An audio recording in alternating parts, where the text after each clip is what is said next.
हम physical chemistry में vibrational spectroscopy को स्टडी कर रहे थे। आज का हमारा जो टॉपिक है वो है डिग्रीज ऑफ फ्रीडम के बारे में। Degrees of freedom and modes of vibration.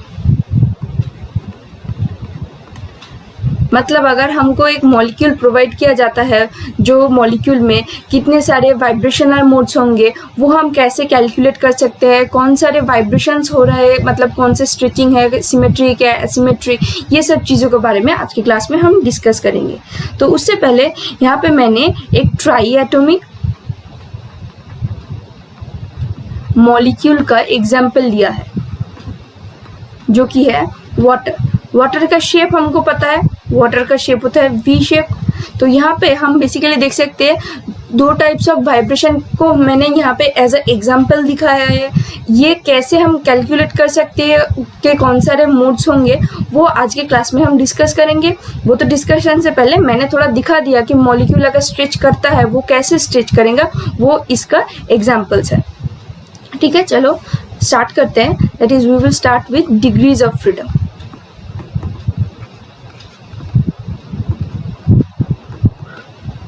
ठीक है, degrees of freedom. If a molecule consists in numbers of atoms, then its degree of freedom will be 3n। अभी 3n क्यों? देखो हमारा जो कार्टेशियन कोऑर्डिनेट है वहाँ पे हमको क्या पता है, वहाँ पे हमको पता है तीनों एक्सिस होते हैं, that is X Y and Z axis. मतलब अगर इस कोऑर्डिनेट में, मतलब एक 3D में अगर हम मॉलिक्यूल को कंसीडर करते हैं, उस मॉलिक्यूल का कौन सारे दिशों में वो ट्रांसलेट करेगा, रोटेट करेगा और वाइब्रेट करेगा, ये सारी चीज़ों को लेकर हमको मिलता है डिग्रीज ऑफ फ्रीडम। मतलब वो कितने दिशों पर फ्रीली मूवमेंट कर पाता है। मतलब हम बोल सकते हैं degree of freedom will be equals to, which will be equal to 3n, which will be equals to translational plus rotational plus vibrational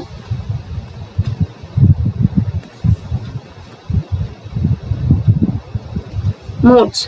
ठीक है, मतलब कौन सारे दिशों में ये मॉलिक्यूल जो है, जो मॉलिक्यूल का हमको 3 से मल्टीप्लाई करने से उसका जो हमारा डिग्रीज ऑफ फ्रीडम निकलेगा उसको कंसिस्ट करता है उसका ट्रांसलेशनल मोड्स, उसका रोटेशनल मोड्स एंड उसका वाइब्रेशनल मोड्स।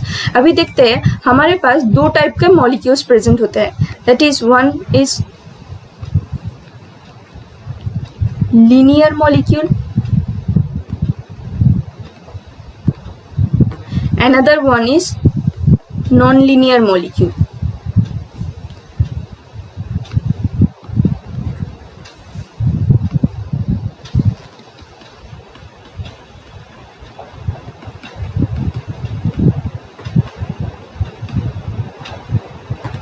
ठीक है, तो लीनियर मॉलिक्यूल के लिए हमको कैसे मिलेगा, कितने सारे मोड्स ऑफ वाइब्रेशन होते हैं और कितने सारे स्ट्रेचिंग मोड्स होते हैं।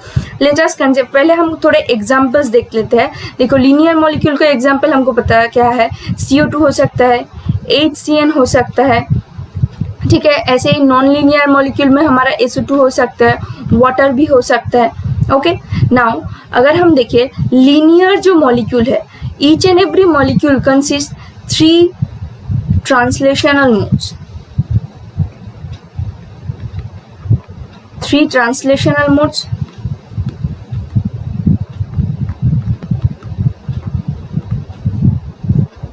ठीक है, तो ये देख लिया हमने ट्रांसलेशनल मोड्स जो है वो दोनों में ही 3 करके है। अभी लीनियर जो है, लीनियर मॉलिक्यूल में रोटेशनल मोड्स कितने होंगे? लीनियर मॉलिक्यूल में रोटेशनल मोड्स है दो 2 रोटेशनल मोड्स। ओके, और यहाँ पर है 3 रोटेशनल मोड्स। नॉन लीनियर में 3 rotational modes. Sorry,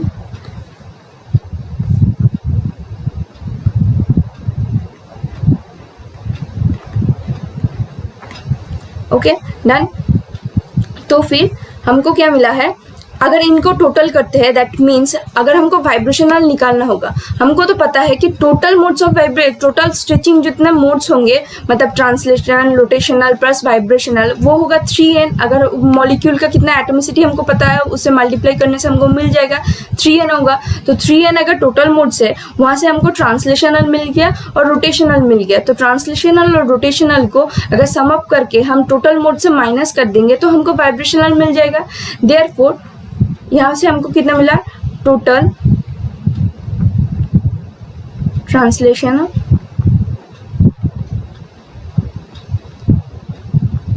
plus rotational which is equals to 5। और यहाँ पे क्या मिला है, total trans plus rotational which is equals to 6। ठीक है, देयरफॉर लीनियर मॉलिक्यूल के लिए वाइब्रेशनल मोड्स कितने होंगे, vibrational modes will be 3n minus 5। Okay, and non linear molecule के लिए vibrational modes will be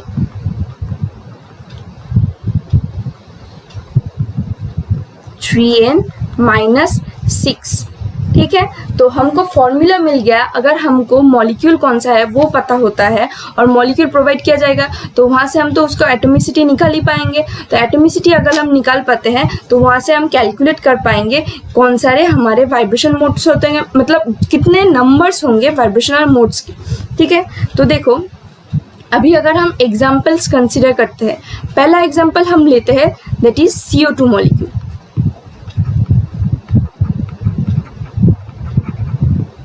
okay, तो CO2 मॉलिक्यूल का नंबर ऑफ एटम्स कितने हैं, मतलब एटॉमिसिटी कितना है, 3 है। Therefore total modes will be, हम वाइब्रेशनल स्पेक्ट्रोस्कोपी स्टडी कर रहे हैं इसीलिए वाइब्रेशनल मोड्स को लेकर हम बेसिकली ज़्यादा डिस्कस करेंगे।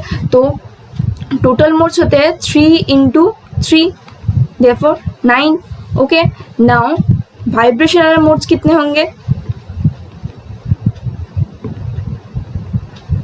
वाइब्रेशनल मोड्स हमने फॉर्मूला क्या डिस्कस किया, CO2 is a linear molecule. Linear molecule के लिए वाइब्रेशनल मोड्स होते हैं 3n minus 5, that is 3 × 3 minus 5, this will be 9 minus 5 which will B 4। इसका मतलब CO2 मॉलिक्यूल में 4 वाइब्रेशनल मोड्स प्रेजेंट है, मतलब स्ट्रेचिंग, बेंडिंग, ये सब चीज़ों को लेकर 4 मोड्स होंगे। अभी हमको ये डिस्कस करना है ये सारे जो 4 मोड्स है इनके बीच में कौन सारे मोड्स IR में एक्टिव होंगे, IR में इनएक्टिव होंगे।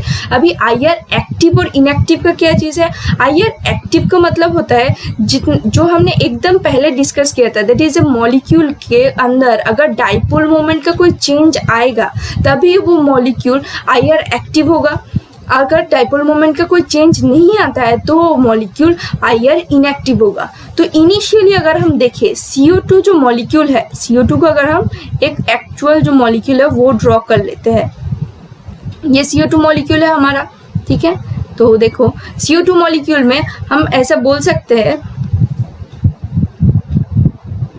डाइपोल मोमेंट का ओरिएंटेशन ऐसा होगा। तो अगर इस साइड पे जितना बॉन्ड लेंथ होगा, मतलब इस साइड का जो बॉन्ड लेंथ है और दिस साइड का जो बॉन्ड लेंथ है दोनों सेम है, तो इनिशियली हम बोल सकते हैं डाइपोल मोमेंट इज 0।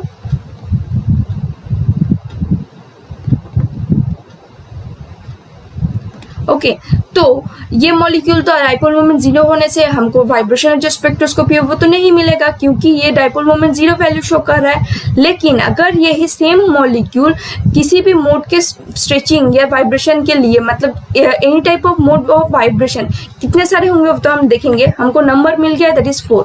अगर इन 4 में से किसी भी एक वाइब्रेशनल मोड्स में अगर इसका डाइपोल मोमेंट का कोई चेंज आता है, vibration change in dipole moment due to vibration,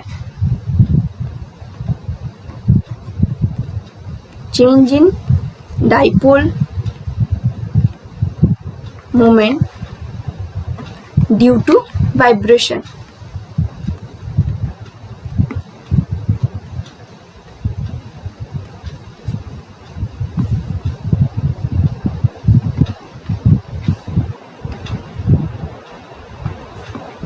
if there is change in dipole moment due to vibration, then the molecule will be IR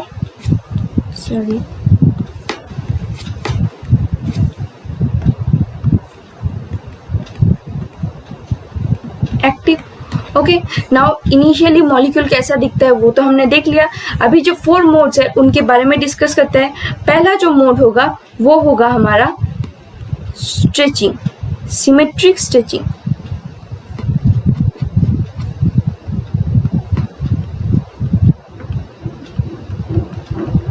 symmetric stretching. Okay, तो symmetric stretching में क्या होगा, देखो initially ये जो molecule है हमने ये जो कंसीडर किया है इसको हम अलग से रखना पड़ेगा। इसको मैं बॉक्स कर देती हूँ। दैट इज चेंज जो हम कंसीडर करेंगे, मतलब हमको कैसे पता चलेगा डाइपोल मोमेंट का कोई चेंज आ रहा है या फिर नहीं।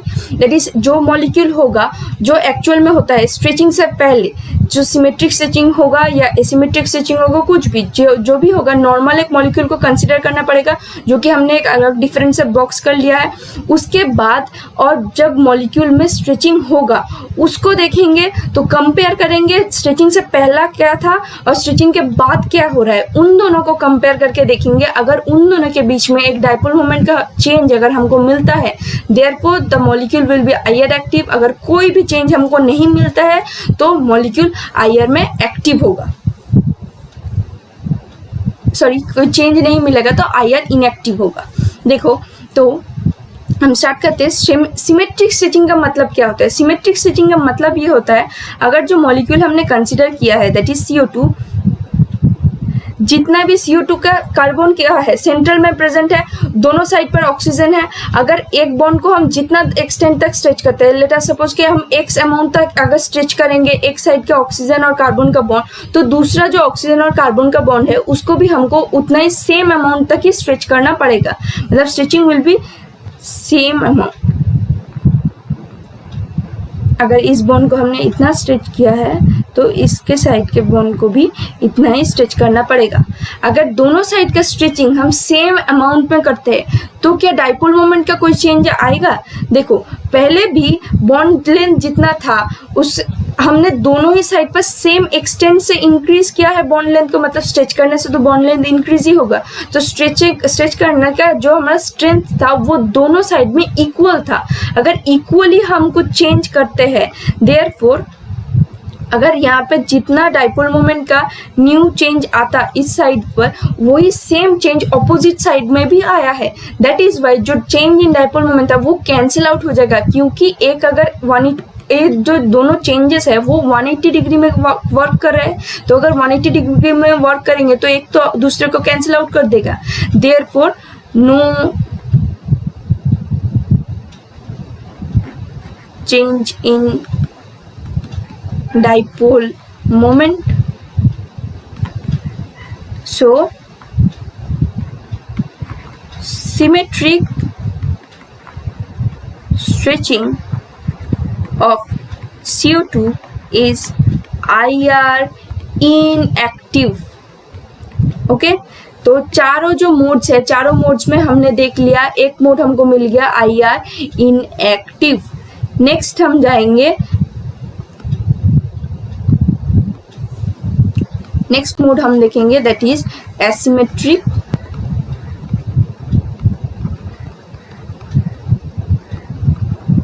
स्ट्रेचिंग। अभी एसिमेट्रिक स्ट्रेचिंग क्या है? देखो, सिमेट्रिक स्ट्रेचिंग का मतलब है कार्बन को हमने फिक्स रखा है, एक साइड के ऑक्सीजन कार्बन ऑक्सीजन बॉन्ड को जितना स्ट्रेच किया है दूसरे साइड के कार्बन ऑक्सीजन बॉन्ड को भी हमने उतना ही सेम एक्सटेंट में स्ट्रेच किया था। लेकिन एसिमेट्रिक स्ट्रेचिंग में हम एक बॉन्ड को कंप्रेस करेंगे और दूसरे बॉन्ड को स्ट्रेच करेंगे। That is this will be look like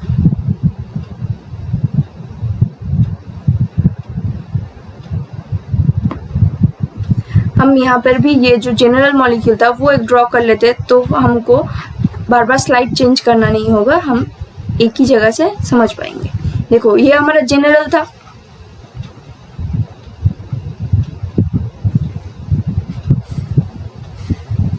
sorry,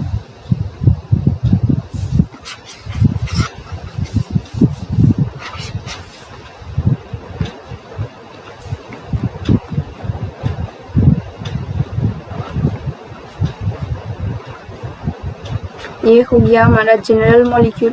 ठीक है, इसके साथ हम बाकी सारे मोड्स को कंपेयर करेंगे। तो देखो यहाँ पर क्या हो रहा है, एक बॉन्ड कंप्रेस किया हुआ है, मतलब जो मूवमेंट है, बॉन्ड का मूवमेंट किस तरफ है, इस तरफ बॉन्ड का मूवमेंट हो रहा है, और डाइपोल का मूवमेंट नहीं, बॉन्ड का movement.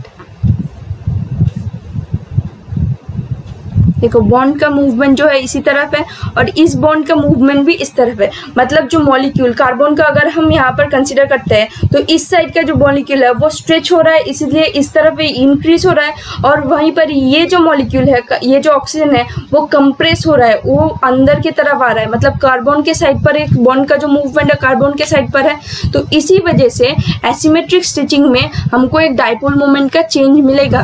There is a change in dipole moment, movement में तो चेंज है, that is why dipole moment में भी चेंज होगा। So asymmetric stretching is IR active. Okay, now third one will be, ये दोनों हो गया हमारे जो कि स्ट्रेचिंग मोड्स है। बेसिकली ये जो चार हमको जो वैल्यू यहाँ से मिला था, यहाँ पर होगा 2 stretching plus 2 bending,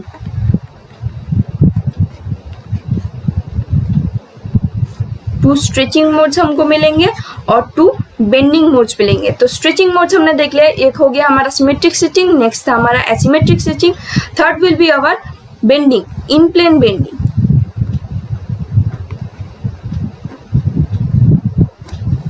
and fourth one will be our out of plane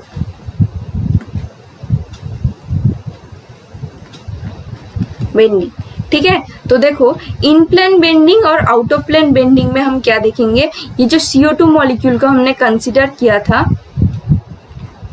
ये CO2 जो मॉलिक्यूल है, इन प्लेन बेंडिंग का मतलब अगर हम कंसीडर करते हैं एक प्लेन में, हमारा जो CO2 है वो तो लीनियर मॉलिक्यूल है, वो एक प्लेन में कंसीडर्ड होगा, मतलब एक ही लाइन में होगा तो एक प्लेन में भी रहेगा। अभी जो बेंड हो रहा है, अगर वो बेंडिंग प्लेन में ही होता है, मतलब ये जो मॉलिक्यूल है बेंडिंग के वजह से, देखो ये जो ऑक्सीजन मॉलिक्यूल्स है, ये ऑक्सीजन मॉलिक्यूल्स बेसिकली बेंड कर रहे हैं, तो बेंड करने से ये मॉलिक्यूल दिखने में ऐसा होगा।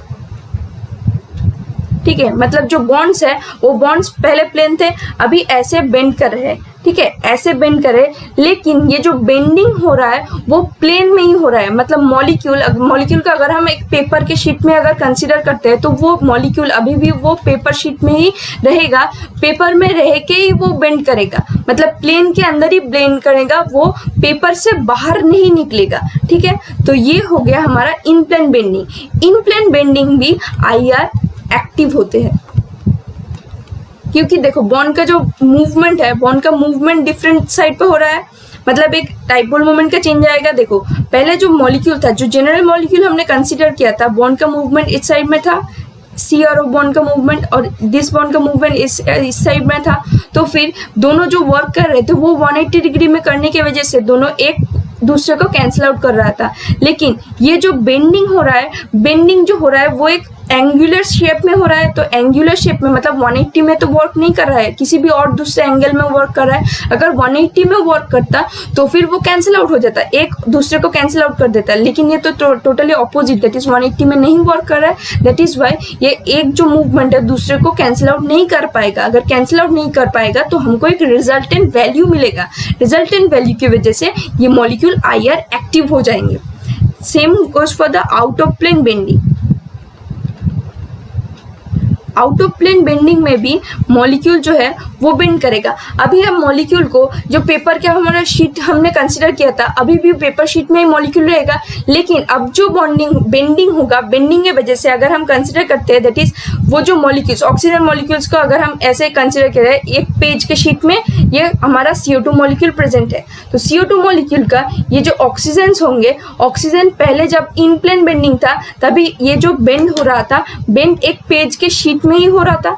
अभी जो होगा वो ऐसे आउट ऑफ प्लेन जाएगा, मतलब शीट जो हमने कंसीडर किया है जिसमें हमने मॉलिक्यूल को लिया था उससे बाहर की तरफ निकलेगा या फिर ऊपर की तरफ जाएगा। मतलब जहां पे भी कार्बन प्रेजेंट होगा वहां पे ऑक्सीजन नहीं होगा। मतलब तीनों जो एटम्स है इन प्लेन बेंडिंग के टाइम पर जो कार्बन ऑक्सीजन जो प्रेजेंट है, मतलब दोनों कार्बन और दोनों ऑक्सीजन और एक कार्बन, वो तीनों ही एक ही प्लेन में रह के बेंड करेंगे। लेकिन आउट ऑफ प्लेन बेंडिंग में जो ऑक्सीजन है वो कार्बन को एक जगह पर छोड़कर दूसरी जगह पर चला जाएगा। मतलब जो बेंडिंग होगा पेज के बाहर अगर कंसीडर करें, पेज में हमने पहले कंसीडर कर लिया CO2 मॉलिक्यूल को, अब जो बेंडिंग होगा उससे क्या होगा, जो ऑक्सीजन मॉलिक्यूल्स है वो पेज से बाहर की तरफ आ जाएंगे, ऐसे बेंड करेंगे, फिर ऑपोजिट साइड में भी करेंगे। ये जो होगा ये होगा हमारा आउट ऑफ प्लेन बेंडिंग, जो भी IR एक्टिव होगा, क्योंकि यहाँ पे भी मूवमेंट डिफरेंट साइड पे हो रहा है जो कि कैंसिल आउट नहीं हो सकता है, दैट इज वाई ये IR एक्टिव होगा। तो हमने कॉन्सेप्चुअली देख लिया, अगर हमको मोड्स ऑफ वाइब्रेशन निकालना आ जाएगा, मतलब देखो पहले से अगर देखें, that is degree of freedom हम निकाल सकते हैं अगर हमको एटोमिसिटी पता होगा। एनी मॉलिक्यूल अगर हमको प्रोवाइड किया जाता है एटोमिसिटी से हमको मिल जाएगा डिग्री ऑफ फ्रीडम से हमको मिल जाता है कितने सारे ट्रांसलेशन मोड्स है। ईच एंड एवरी मॉलिक्यूल वो अगर लीनियर भी होता है नॉन लीनियर भी होता है, उनमें हमारा जो ट्रांसलेशन मोड्स है वो 3 होंगे। रोटेशनल मोड्स चेंज करते हैं, for linear molecule it will be 2 और for non linear molecule it will be 3। ठीक है, तो इन दोनों से हम अगर माइनस कर देते हैं तो हमको वाइब्रेशनल मोड्स मिल जाएंगे। तो वाइब्रेशनल मोड से हम कैलकुलेट कर सकते हैं वाटर के लिए, CO2 के लिए कितना होगा वो तो हमने देख लिया। अभी अगर हम वाटर को भी कंसिडर करते हैं, देखो यहाँ पे हमने वाटर मॉलिक्यूल को लिया था, यहाँ पर भी अगर हम देखें n will be equals to 3, therefore हमारा डिग्री ऑफ फ्रीडम कितना होगा, degree of freedom will be 3 × 3 that is 9। But यहाँ पर जो ट्राइएटॉमिक मॉलिक्यूल वाटर है वो नॉन लीनियर है, ठीक है, नॉन लीनियर मॉलिक्यूल है। तो नॉन लीनियर होने के वजह से वाइब्रेशनल मोड्स कितने होंगे, vibrational modes will be equals to, अगर देखो फॉर्मूला हम देख ले, water that is non linear molecule, उसके लिए वाइब्रेशनल मोड्स क्या है 3n - 6, तो वही फॉर्मूला हम यहाँ पर पुट करेंगे, that is 3n - 6, this will be 3 × 3 - 6 9 - 6, this will be 3 में हमको मिलेगा 2 होगा स्ट्रेचिंग मोड्स प्लस 1 होगा बेंडिंग मोड। ठीक है, देखो दोनों जो स्ट्रेचिंग मोड्स है, स्ट्रेचिंग मोड्स को मैंने ऑलरेडी यहाँ पर एक जो एग्जांपल के तौर पर ले लिया है। तो अगर हम इन स्ट्रेचिंग मोड्स को देखें, हमने स्ट्रेचिंग के टाइप्स देख लिया है। एक होगा स्ट्रेचिंग, दोनों टाइप्स के होते हैं, एक होगा हमारा सिमेट्रिक स्ट्रेचिंग, दूसरा होगा एसिमेट्रिक स्ट्रेचिंग। स्ट्रेचिंग के देखो यहाँ पर क्या हो रहा है, मॉलिक्यूल सेम साइड पर स्ट्रेच हो रहा है, मतलब मॉलिक्यूल बॉन्ड का जो मूवमेंट है वो सेम साइड पर है। अगर इससे ये इस तरफ हो रहा है तो यहाँ पर इस तरफ होगा, और यहाँ पर देखिए अगर तो इसको हम बोलते हैं सिमेट्रिक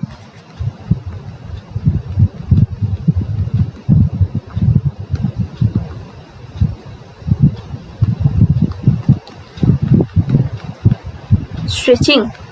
ओके, नाउ अगर यहाँ पर हम देखें तो मॉलिक्यूल कैसा हो रहा है, एक बार अगर इस तरफ मॉलिक्यूल जाएगा तभी इस तरफ आता है, मतलब जब इस बॉन्ड का मूवमेंट दिस ओरिएंटेशन में रहेगा तभी दूसरे बॉन्ड का मूवमेंट इस ओरिएंटेशन में रहेगा, मतलब ऑपोजिट ओरिएंटेशन में मॉलिक्यूल जो बॉन्ड है वो ऑपोजिट डायरेक्शन में मूव हो रहा है, तो इसको हम बोलते हैं एसिमेट्रिक स्ट्रेचिंग।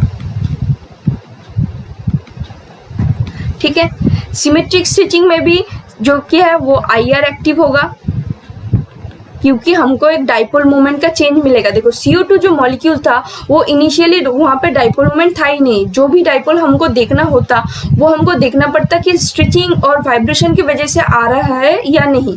तो वाटर जो मॉलिक्यूल है, वाटर मॉलिक्यूल में डाइपोल मोमेंट प्रेजेंट है, क्योंकि electronegativity of oxygen is greater than hydrogen, तो फिर डाइपोल मोमेंट तो प्रेजेंट होगा ही। ठीक है, तो अभी जो बॉन्ड का जो अगर हमारा जो मूवमेंट है, मूवमेंट चेंज होगा तो डाइपोल मोमेंट थोड़ा सा तो चेंज होगा ही। That is why symmetric stretching भी IR एक्टिव होगा और एसिमेट्रिक स्टिचिंग भी IR एक्टिव होगा। अभी जो रह जा रहा है that is bending mode. Bending mode कैसे होगा? बेंडिंग मोड अगर हम देखें दैट इज जो मॉलिक्यूल है वो मॉलिक्यूल ऐसे जो हाइड्रोजन्स है, हाइड्रोजन्स एक बार ऑक्सीजन को एक जगह पर अगर हम स्टिक कर देते हैं तो हाइड्रोजन्स क्या है, एक बार मूवमेंट पीछे की तरफ करेगा, एक बार मूवमेंट सामने की तरफ होगा। तो ये जो मूवमेंट है इसको हम बोलते हैं बेंडिंग, जो भी IR एक्टिव होगा।